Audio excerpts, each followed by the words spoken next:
All right, welcome to the Legal Hour with Marty Tate. I'm Brent Bragg, the Vice President of Sales at CrowdEngine. I'd like to welcome everyone to this holiday season. First off, this month, Marty, welcome. Oh, thanks. Marty and I had a chance to visit last week at the CrowdInvest Summit. Marty, tell me some of your thoughts on the CrowdInvest Summit and what you saw. Yeah, so the CrowdInvest Summit, that was in LA this last, I guess a week ago. And I thought it was a really good conference. Brent and I, I guess we've been, I don't know how many of those conferences you guys have been to. It seems like I've been to a lot. Very well attended.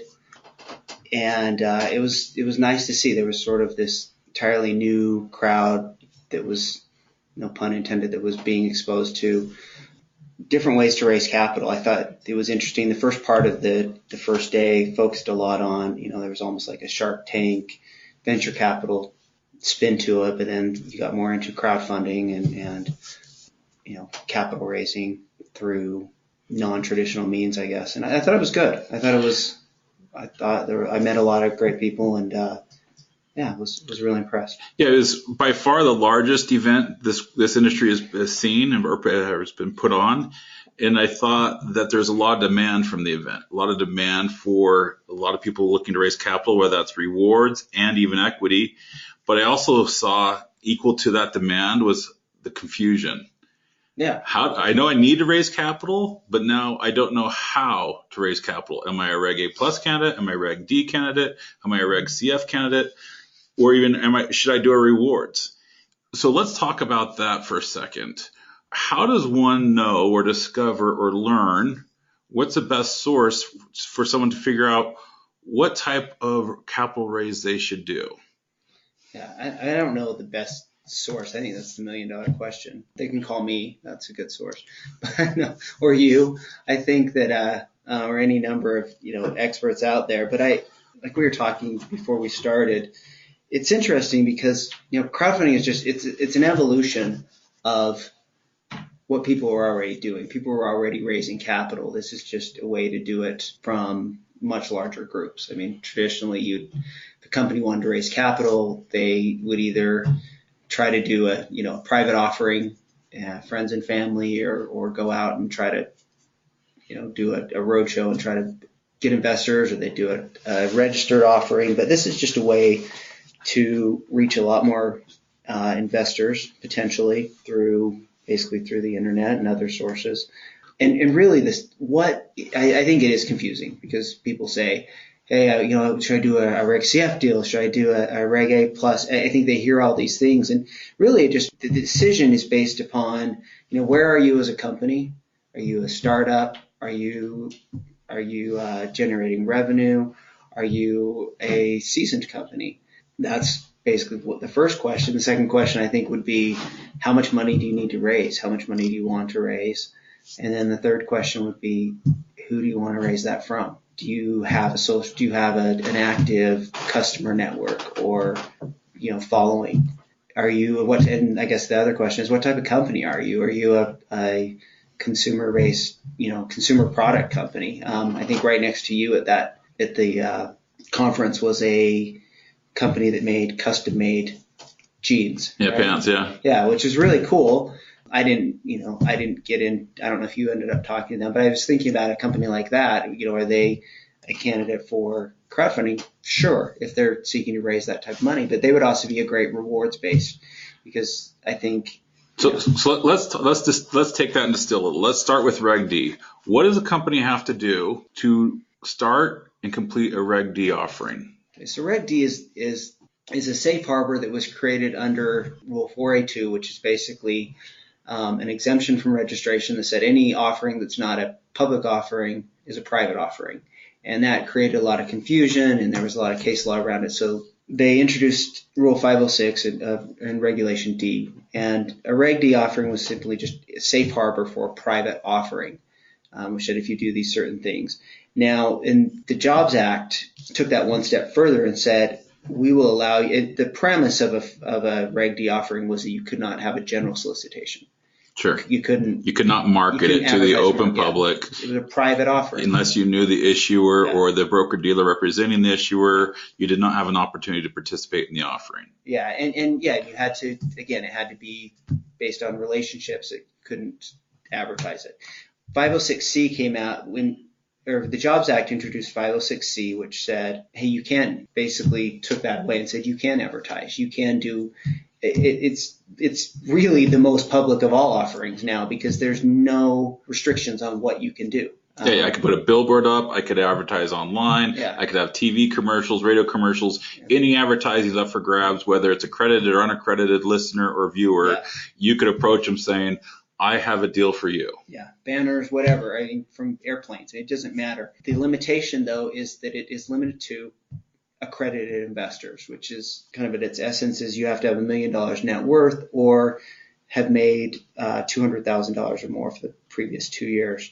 So to do a 506C offering, which is the accredited, it's kind of been termed accredited crowdfunding, really all that is required is, from a company standpoint, you'll want to have some level of disclosures. It's typically in the form of a private placement memorandum or something that says, here's who we are, here's what we do, here's information about our company, our financials, and here are the risks associated with investing. Do you have to file with the SEC or FINRA before you begin the raise of the capital? No, not at all. The only thing you have to file is called a Form D. You file that within 15 days of the first sale. You've got to file both with the SEC and then you do a notice filing with the state in which you sold the securities. So if you sell securities in the state of California, you have to file a notice filing with the state of California. It's typically done by sending in a copy of the Form D that you filed with the SEC, cover letter, sometimes there's other information that's asked, and a filing fee. So and that's what's referred to, I think we talked about last time, as blue sky filings. Yeah. And then, so that's your Reg D high level. Let's move to Reg A plus. Reg A plus is another great crowdfunding option. You could raise up to $50 million with unaccredited investors and accredited investors, but yet there's a little bit of work to be done before it's able to go live. Let's go still keeping a high level.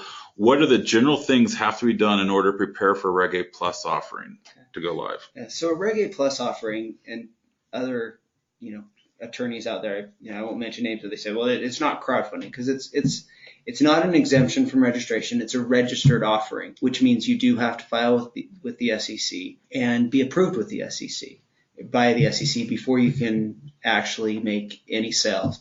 And the document that you file is called the Form 1A, which is a full registration statement. You're registering the securities that you're going to sell. It's a little less intense than the traditional public offering documents that would be on what's called a Form S1, or if you qualify an S3, or if you're real estate, S11. So that was the traditional route that most people took. And the problem with that is it was expensive. It took a long time. The documents are pretty intense. Reg A Plus was designed to speed up that process, to make it a little bit easier, a little less expensive. So you file a Form 1A.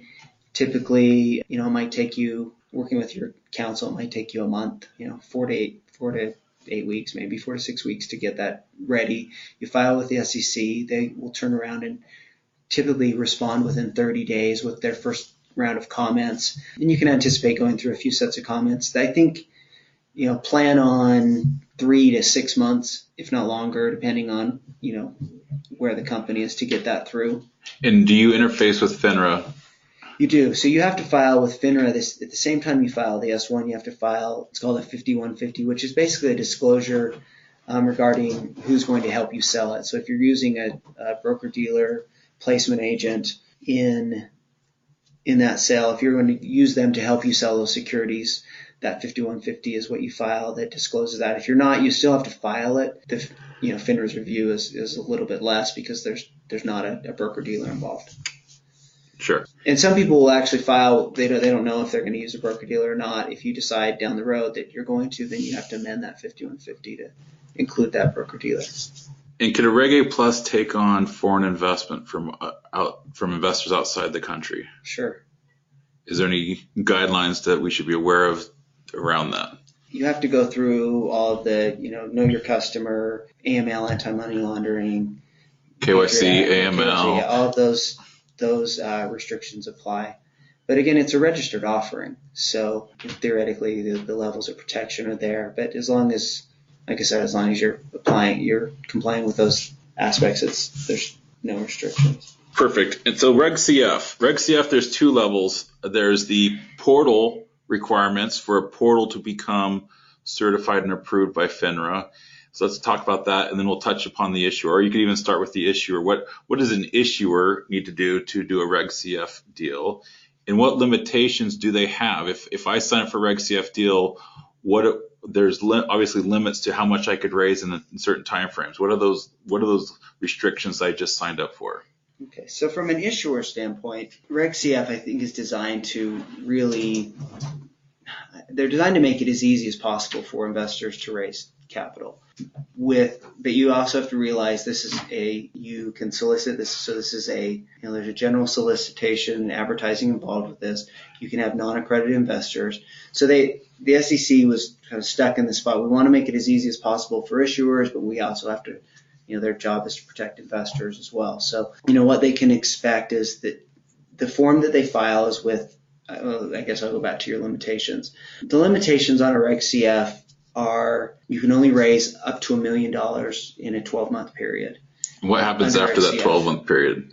You could start a new offering. And does the 12-month period start at the beginning of your raise or at the end of your raise?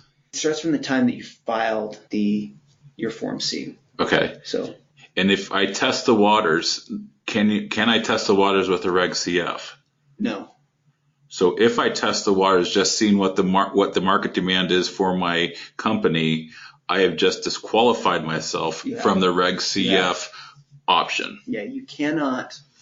And I think we talked about this maybe our first discussion, but you're really limited in what you can say before you do a Reg CF offering. I know I've worked with people who are marketing and trying to promote Reg CF, and we've gone the rounds and received input from other attorneys as well as the SEC about what you can and can't do, but you have to be really careful. You can basically talk among a small group and say, hey, do you think this is a good idea? But if you're a company, you have you have an email list or a subscriber list, and you send it out and say, hey, we're thinking about raising capital. Please let us know if you would be interested. You've just blown your possibility to do that raise. Raise under CF. I think the take-home message is if you're considering a Reg CF before you do anything, get with a competent legal counselor and make sure the marketing activities you're going to do and anything else do not prohibit you from doing a potential raise that you'd otherwise potentially want to do. There's a lot of gray area and there's a lot of nuances associated with Reg CF. And so while we're doing our best to flush them out, there's still a lot of unknowns I think the industry's trying to solve for. From a portal, what does a portal have to do? Super high level and last minute, and then we'll move on to our questions from the attendees. What does a portal need to do to get approved by FINRA for a Reg CF status? So going back to I guess this builds on your last question. The other thing just to be aware of is issuers. You can't just do a Reg CF offering yourself. It has to be through a licensed portal or through a broker-dealer that's been approved to do Reg CF offering. So I couldn't just say, hey, I'm going to do a Reg CF offering and put something up on my own website. You have to do it through one of these registered intermediaries or funding portals. So, and to become a funding portal requires registration with the SEC and FINRA. As part of that, you have to file a Form FP with the SEC, and that stays on file and will be approved once your FINRA application is approved. With FINRA, you file what's called a Form FP NMA, new member application. There's a few steps that you have to go through to get registered with FINRA before that. FINRA will look at it. They will review your application. They will do a deep dive into your technology portal of your portal, make sure that you are compliant with the provisions with both their rules and the requirements of the Act. And they will and then there's documents and various things you have to provide in connection with that. One of the key factors in that, we've just noticed this with a few groups that I'm working with right now, is having your ducks in a line. Like we've gone through and had somebody that we thought would be approved and acceptable as an escrow provider, and had FINRA say no, they won't work. And then the company was scrambling trying to find an escrow provider, and ultimately had to withdraw its application and refile. So you want to make sure, again, you're working with competent counsel that has been through the process and understands and can help sort of identify those red flags early on. So last week we saw one of our good friends, they did a rewards program and a Reg CF raise, and it's currently going on at the same time. Yeah. And obviously this is new, but they successfully got approved for it. So they have the ability, it's not necessarily testing the waters because it's an official rewards program where they're pre-ordering the product, but it's acting very similar to a testing the waters functionality, because you're actually seeing demand, you're measuring demand through your rewards offering while you're getting ready and even going live with your Reg CF offering. You want to talk about that, of how that's done and how that kind of is kind of again, some of the gray area that we're seeing come out of this that I don't think people really anticipated 6 months ago. Yeah, and I think the best practice in that would be to launch those simultaneously so that you're not in risk of. Yeah, you're not conditioning. There's a term of art called conditioning the market, where you're going out and basically trying to get a lot of hype. Like you'd see this traditionally. This was in public offerings where people would start these massive ad campaigns right before the public offering just to try to get that name out, and then they'd launch. And the SEC said, if there's anything that conditions the market, you have to be careful. So I think that same thing would apply if you're doing now. There's nothing that's prohibiting that, and as long as you don't mention your CF offering, you're technically going to be okay. But I think the SEC, I think that'll be an interesting arena. You still have to do it with legal counsel, right? Yeah, These are all waters that you need the legal counsel at your side to get through the marsh. Yeah, and I had another client that was they had an active CF offering going, and they wanted to do this other sort of promotion, and they were pushing and I kept trying to say, well, here's a possibility of a way that we can do it, but at the end of every email I was like, but just please know I don't like this idea. I think it's dangerous, especially considering you have this Reg CF offering open. You don't want to do anything that would expose you to liability there. And I think people need to take that into account. There are limitations to Reg CF. There are marketing limitations. And so if you want to open up the floodgates with your marketing, you're likely going to go rewards, Reg A plus, or Reg D. Yeah. Because all three of those are wide open. If you want a wide open marketing campaign with all these other things, the other fact is what happens when your marketing works and you could raise 3 or 4 or 5 million, you're going to still slam against that ceiling of $1 million no matter what. Yeah. And so that you built the perfect tidal wave. Everyone has demand. Well, great. You just locked yourself into only $1 million for 12 months. Yeah. And now you're going to wait. Now, one thing you can do is, they basically said if you saw that demand, there's nothing that would prohibit you from saying, okay, we're going to do this registered offering. 2, you close out your Reg CF offering, and you start, and 6 months later you do a Reg A offering. Yeah. And so that's a possibility if suddenly you were oversubscribed or found yourself massively oversubscribed. So one of our attendees wrote a perfect question. I want to use CrowdEngine to make a real estate crowdfunding portal. Very wise of you. What kind of approvals are needed, and how much is it going to cost, and how long will it take? So let me jump in before Marty answers and announce that CrowdEngine does have a new lower pricing structure. If any of you are sitting on past proposals, I invite you to reach out to me so we could get you the latest pricing for that. It's now transaction based, and all your options are included in that pricing. So as it relates to that, there's lower pricing. As it relates to compliance, what is needed to get my real estate portal off the ground? Okay, we work with CrowdEngine. That's the easy part. Now, what do we have to do to make sure we're compliant and legal on a portal perspective from a real estate portal? So you still have to go through the process, just like we talked about. If you're Non-reg CF.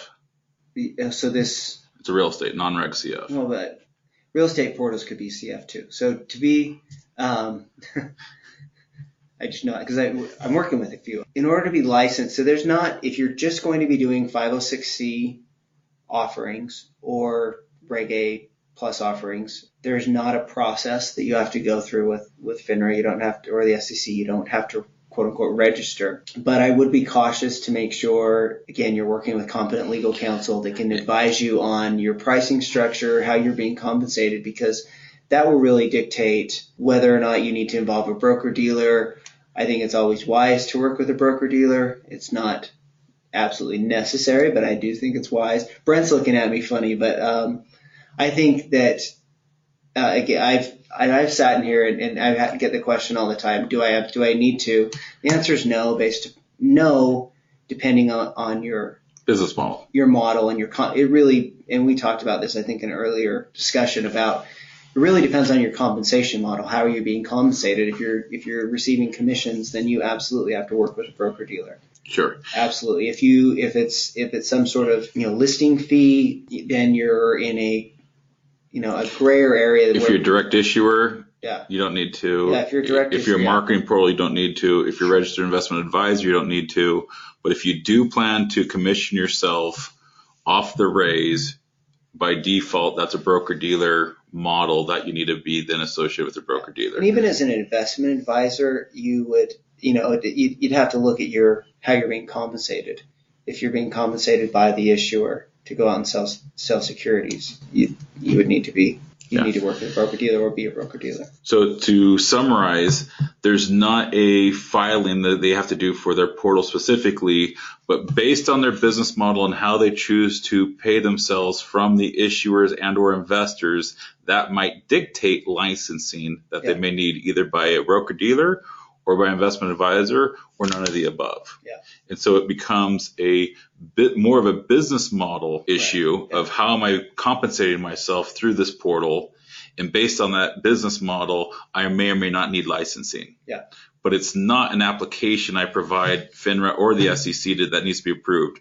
From best practices from CrowdEdge perspective, every portal that we launch should have a legal counsel review to make sure it's configured appropriately and compliantly in the jurisdictions you're crowdfunding in. Yeah, and we can even go one step further. I think that if you are, again, basically, I was going to say that there might even be interstate. If you're an interstate portal and you really are only planning on focusing on the state of Texas, that's possible, but you would have to be licensed. If depending on the type, again, if you're relying upon an interstate exemption, then you might have to be licensed. Yeah, most states want to know that you exist. From my general practice. Well, and there is a registration process. I mean, I'll bring up Texas again. Texas requires that you register and license with them as a funding portal. So do you have to register with FINRA if you're doing a Reg A plus Tier 2 with no portal or broker dealer involved? You would still have to file a 5150 that would basically say we're not using a broker dealer. It's just a direct participation. It's called a direct participation offering, meaning the issuer is selling it directly. So it's not really a registration. It's you let them know. They might ask you some questions and you have to pay them a fee. Okay, here's a good Reg A Plus question. For Reg A Plus, could a funding portal list the offering without being a broker dealer, assuming it does not charge transaction-based fees? Would it be allowed to charge a per investor participation fee, for example, $20 per each investor, which may be transaction related but not transaction based? Yeah, so there are portals out there that are using that compensation model. I won't name who they are, but they charge the issuer per investor. So per investor that signs up, and it's per, I don't even want to say investor because they don't actually have to invest. I know that model it's been used. Let's just say nobody's cracked down on them, but it's basically for every person that comes in and registers on the platform on this Reg A offering, the issuer agrees to pay the platform a certain fee. But that is regardless of whether they invest or not.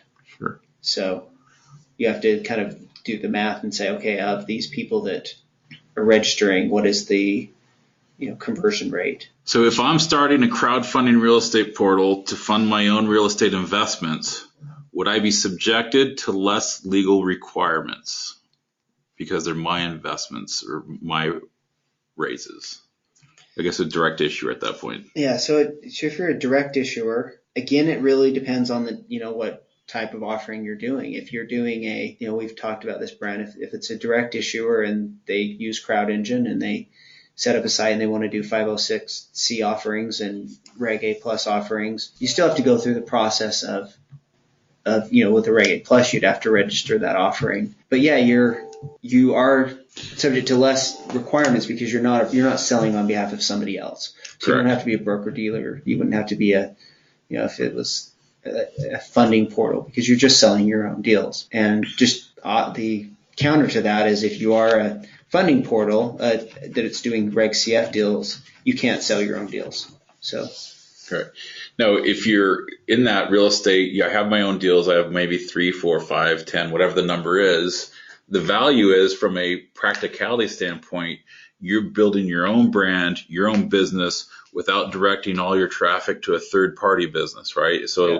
I could go to an existing portal and say, hey, I can post this on your deal, but that means all of the marketing I'm spending is being directed to someone else's business, building up their business. And when I drive an investor there, guess what? They own the investor too. Yeah. And so, so there's two pieces to this answer in my mind. One is, yes, the legal structure is less complicated if you're a direct issuer, but B, more importantly, you control your destiny, I think, a lot more effectively, having your own user experience with your brand and your company, directing traffic to your site. So as you have these hundreds, even thousands of links going throughout the internet, in 3 months' time, 6 months' time, 1 year's time, they're still pointed to your site, and not a year or two from now, you're still driving traffic to that one portal you used 3 years ago, and you're building their brand indirectly because you had a one-time raise that was on their portal. Yeah. So it's just something to think about. A single raise is not always a justification to create a portal. But we also, CrowdEngine does also have single raise options as well for people looking just to do single raise. So, and I think that it really depends on your ability to drive that traffic, right? If you are going to be wholly reliant on the efforts of somebody else, you could put your deal up on somebody else's platform, and you could fail with them. Yeah, and I think that's right, because they're not going to do much. I mean, they're really, they have their mailing list and they might send out, hey, look at our new deals. I get those every single day from a dozen different platforms. That was actually the chatter of the show last week, is many portals in the industry are having a difficult time providing value because most portals can't provide the investors they promise to the issuers. And so whether you put that deal on your own portal or you put that deal on someone else's portal, at the end of the day, the way the industry is right now, you as the issuer are still responsible for more than 90%, up to 95, even 100% of the investors going to your raise. And so the question becomes, how much am I paying to post that deal on the portal, and is it worth it if they're not going to bring me substantial amount of investors? Because most contracts with these portals, you're compensating them on the total raise, regardless of whether they provide the investors or not. So you really have to think twice what makes sense. And I do believe there's portals that provide value. We support them here in CrowdEngine, but there's many that are struggling to find what their value is in the marketplace. And so I think it's something when people are looking to create portals, it's, again, if you're looking to be all things to everyone, do you have the resources to be all things to everyone? Or are you an extension of your core business that you've been running for the last 5 or 10 years, and this is just a more effective mousetrap to do it? Yeah. And I think there's big differences in that. And a lot of people that are promising the world, it's kind of be careful with the naked man who offers his shirt off his back. Issuers are starting to figure out it's not just roses just because I post a deal on some portal that raised money for someone else in theory. Yeah. Well, and we've talked about this. It all goes back to, ultimately, it's going to rely on your network, your ability to harness that network and drive those investors. I think that, so whether you put it up on an established portal, if you put something up on a Realty Shares and you say, okay, here's my deal, you've got to still drive those investors there. because they're going to do very little to do that. I think there is that, there is value there, and there is those, there might be those situations. Obviously those situations where it works, but if you, like you said, or the question brought up, you're a real estate developer, you have your own deals, you've had your own investors, you basically have been syndicating real estate deals for years. This is just a better way to do it. This is a more efficient way. You have, CrowdEngine build you there's my plug for you, Brent. Appreciate it. You have CrowdEngine build you a platform that you can just drive your investors to. You can basically do all of your deals online, and there's a possibility through your marketing efforts that you can drive new investors there. You can bring new investors there. So yeah, I think I'm always happy to help people go through that analysis if they'd like. So here's a question I'm going to ask as it's written, and hopefully we could dissect it together. All right. So if you have a real estate crowdfunding platform, does the issuer have any independent issues if the issuer is also the sponsor of the deals and the general contractor? So I think that's really asking, if you're the let's go backwards. If you're the general contractor and you're also the sponsor or issuer of the deal, does that complicate compliance or the way it needs to be structured or set up to do the raiser correctly? No, I think that really, and this is not even a crowdfunding question. This is just a sort of a securities question. It's about disclosure. You just want to make sure that you're disclosing those facts, you're disclosing the relationships. If there are conflicts of interest, you want to make sure that you're disclosing that as well, because that raises the potential of an obvious conflict of interest. You're the sponsor, but you're also the general contractor. What happens if you're not doing your job? So it's just a matter of disclosure. So the key is to disclose. Yeah. And then is there any limits to compensation from the issuer at that point? I would just disclose those. I would disclose what those compensation relationships. Whatever it is, right? You have to disclose it. Yeah, and provide the adequate risk factors, because the investors need to know, how much is this the issuer paying themselves in this deal? Then they can make those decisions and say, well, that's just too rich for the issuer or whatever it might be. Because typically the issuer is going to have, there's a compensation model, there's a profit sharing model, there whatever it is that says, hey, we're bringing on these investors, here's how much we're going to get paid, here's how much you're going to get paid, here's their priority, and so forth. And then if you have these relationships, again, if you're also the general contractor, or you're hiring, this related or affiliated entity to be the property manager, all of those things need to be disclosed so that the investor can make an informed decision, and that's really to protect you, so that the investor doesn't come back and say, hey, I didn't know that. I didn't know that you were also paying yourself to do X, Y, and Z. So here's another question. If we're doing a 506C offering and we have the obligation to verify the accreditation of the investor status of the people who are investing in the deal, do we have the ability to pull their money into escrow before we verify their status, assuming that we always verify before actually closing escrow? So assuming they don't they can't confirm their accreditation, they then would return the money from escrow. Yeah, I think that would be okay, just as long as you're not closing the sale. You have to confirm that they're accredited investor. Yeah, I've had another legal counselor say you could take all the money you want, but you simply can't close escrow until everything's tight. So it's more of a business model practice of what's the bigger headache, to return the money or to go through the accreditation first. But you're not in violation of the law until escrow closes, and at that time everyone must be accredited and all the I's dotted and the T's crossed. So is there any regulation that you believe is more international friendly, or that should be considered more when you have a lot of investors overseas, whether it's Russia, China? I mean, you name the country. We have a lot of clients that are opening up South America. We're actually all around the world now. So everyone obviously wants American dollars, but there's a lot of American issuers that want foreign dollars or American dollars from foreign people. What are the gotchas or guidelines around those? I'll speak to what I know on this, is because every country is going to be different. But with respect to U.S. issuers and trying to raise money abroad, complying with U.S. securities laws, you can sell securities abroad under Reg S, which is basically the exemption for foreign investors, which basically says if you, as long as you're selling to a non-U.S. person, you don't need to register. There are, steps you have to take to make sure that is compliant. Now, that being said, that's just on the U.S. side, and really it comes down to the U.S.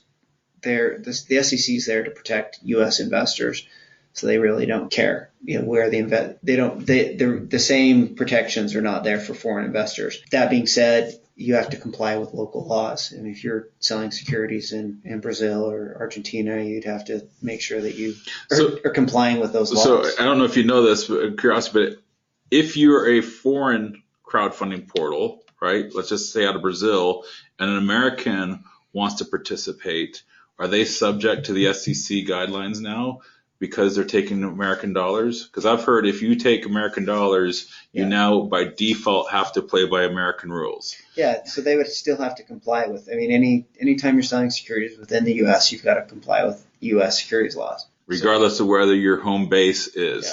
Yeah, absolutely. Because those rules are designed to protect U.S. investors. So if you're capable of taking on American dollars, by default, you have to play by the American rules for those raises the offerings that the Americans are participating in. And you can think about it. If that was the case, everybody would just form an offshore portal. Cayman portal and it'd be just Wild West. Sure. So it makes perfect sense. I just want to make sure we're clear. 506B, there's a level of confusion because historically 506B, you're not allowed to do general solicitation. 506C comes along, issues in the crowdfunding, and yet, lo and behold, we start seeing 506B deals on these crowdfunding portals, and everyone's going, what the heck, right? This is what we were, and so if you could please explain how you are able to legally crowdfund a 506B deal and what the probably key gotchas are, what you can or can't do to keep it legal, that'd be helpful for a lot of our attendees. Okay. So what these portals are doing is they're complying with they're seeking to have that offering under the traditional 506B, which is just a Reg D offering, a private offering. There was a series of no action letters that basically said if you follow these certain steps, we will deem this to not be a public offering and there not to be a general solicitation. And what they talked about is the key is having a pre-existing and substantive relationship. So what happens is on those portals, you sign up, you don't see the deals. So there can be no offering made to you as an investor. And at least that's the way I think it should work. There's a lot of gray area because you have a lot of portals that interpret different ways. Yeah. And the SEC came out with probably, I don't know if it's maybe a year ago, 6, 8, 9 months, a year ago, and saying there no longer needs to be a waiting period, right? The first phase, you'd go onto a portal and you'd have to wait 30 days before you'd be able to see a deal to establish this quote unquote relationship with the portal. Then the SEC comes out, well, this is stupid. We're not doing anything other than delaying progress. So they sent a formal letter out saying, well, you no longer need to have a waiting period. Well, and it wasn't that. It wasn't, hey, you no longer need to have a waiting period. But they were trying to fall within this sort of like, well, if it's 45 days or if it's 30 days, you can invest for something. And they came out and said, we're not going to focus on that time period. We're going to focus more on the substantive relationship. So what steps did the issuer take to form? What do they have? How do they base this substantive and pre-existing relationship? So pre-existing means before they are offered a security, they have the relationship with the investor. So that becomes a tricky thing, saying, okay, well, what does that mean? Yeah, what does that mean? They can't, and the way I've interpreted it, and I know other attorneys has basically said, they can't be offered the deal. They can't, which in my mind, they can't see the deal or have this. They don't have a chance to invest until they have this pre-existing relationship. The second key to that, which the SEC said they focus on more, is the substance of that relationship, or the substantive relationship. And what issuers are doing there is they're saying, okay, people sign up to the portal. They're not issuers, but issuers or portals. People sign up on the platform. That begins the process of developing this relationship. Then So if I call them directly, you'll get some follow-up emails. You'll get this thing, and now they're saying, well, look, we have this substantive relationship. We've corresponded back and forth. We've talked to them on the phone. They're no longer somebody that we generally solicited. They're somebody we have this pre-existing relationship with. Once that you've gone through that process, and that was what the point is. It didn't say it doesn't matter. You don't have to wait any time. They just said we're not going to focus. There's not a 30 days. There's not a magic date out there, magic time period of they're stranger in 15 days and now they're best friends. We're not going to put the focus on the time as the measure of relationship. Yeah, and that's important too, because I think that was the point. It's like, well, you can't suddenly say, okay, well, after 45 days, wow, now suddenly you've got this substantive relationship. But people still are developing those sort of safe harbors. Some people it's 20 days, some people it's 30, some it's 45, just in an effort to comply with that. Thank you. That clears up, I think, a lot for our attendees. Do you have a preference that you've seen, whether if it's 506C or 506B? Do you see one being more effective than the other? I mean, I have my opinions, but from a legal standpoint, do you prefer your clients to do 506C? Is it just easier for them to do that? Or is there a purpose or reason why do you 506B over 506C? Some people do the 506B. The big difference between the two from just a administrative, I guess, standpoint is that with a 506B, you're still probably wanting to deal with just accredited investors. 506B allows you to have up to 35 non-accredited investors. I always think that's a bad idea. Also, if you do have non-accredited investors, you have to provide additional disclosures. You have to provide reviewed or audited financials. It becomes more tenuous. So it's added cost, added effort to support those 35 non-accredited investors. And those 35 non-accredited investors will most likely be the biggest, headache in your backside. Yeah. Of anybody. And how much of the total raise are they even account for, right? Yeah, and they'll probably be your smallest dollar amounts and the biggest pain. But the other, and it just opens you up to when you file your Form Ds, they ask if you have non-accredited investors, then you end up having to go down this rabbit hole.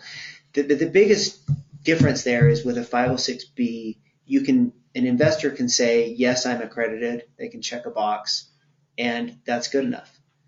I'm accredited because I make $200,000 a year, period. And you don't have to do any follow-up. You don't have to verify it. You don't have to bring in a third party to look at tax returns or income statements or anything. So that's the big difference. I know that just talking with a client, I guess it's been a few weeks now, really struggling with, do I do 506B? Do I do 506C? 506C, it's great. You can put all your deals up on the platform. Everyone can see them.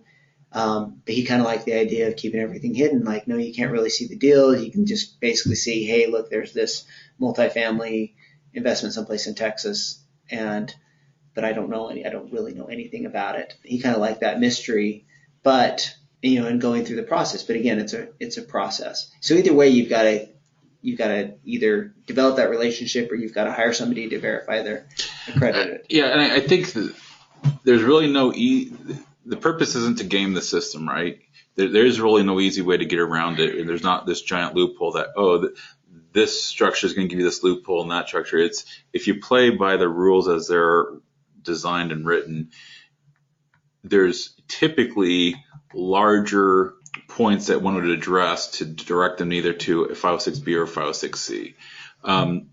As a side comment, CrowdEngine has developed a PDF resource called Crowdfunding at a Glance that'll actually compare every single offering type and the regulations as it relates to raising capital. So what your limits are, how many investors could you have in one versus the other, all in one single sheet. So whether it's at a glance or cheat sheet, it's that same premise of whether I'm looking at Reg CF, what are my limitations here versus Reg A Plus, Tier 1, Tier 2, 506A, 506C, 506B.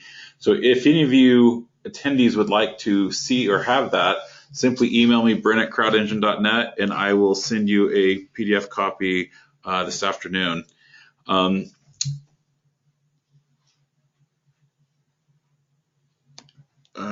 For those, we have time for a couple more questions. If anyone else has a few more questions, Here's one. So if you have a foreign investor in a 506C, how do you validate credentials and accreditation of foreigners? Again, they can still be accredited investors. They can still have, theoretically, they would have some sort of tax return they would be filing. Or you can also work with their CPA and get a letter from their CPA or their broker dealer that says, yes, you could validate those things. The other thing to keep in mind, though, is you could be doing, those investors would also be exempt under Reg S. So, and then you have to think about, am I complying with the laws of their local jurisdiction? So that's just something. So whenever you're taking money, whether it's a foreign portal taking US dollars or US portal taking foreign dollars, whoever's taking the money always has to be cognizant and aware of what are the local laws I'm pulling money from, and is that okay? Because while you might be really comfortable with taking their money, that foreign entity might have guidelines and structures in a process in which it must be done in order to do it legally. And if you don't do it that way, you could get yourself in a lot of trouble. Yeah. And so, well, CrowdEngine does provide, just as a part of education, the ability for people to have a custom form either provided by their legal counsel or written themselves, or a generic form letter from CrowdEngine that they could give their investors. Their investors then sign it by their CPA or their legal counsel or their broker dealer, and then the investor will upload it back into the system, and then the issuer could then review it and approve the accreditation from that after they confirm that the lawyer is real, CPA is real, etc. So that is one solution that a majority of our clients use, both for domestic and international investors, to validate the accreditation. We also are having our OFAC and AML checks come online to do that automatically as well in the near future. So if you don't have that functionality, please reach out to us so we could enable that shortly. I want to thank everyone for their participation today. Thank you, Marty, especially. I hope everyone enjoys the holidays, and please reach out to me if you'd like a new proposal. Thank you and have a great day. Thanks, Brent.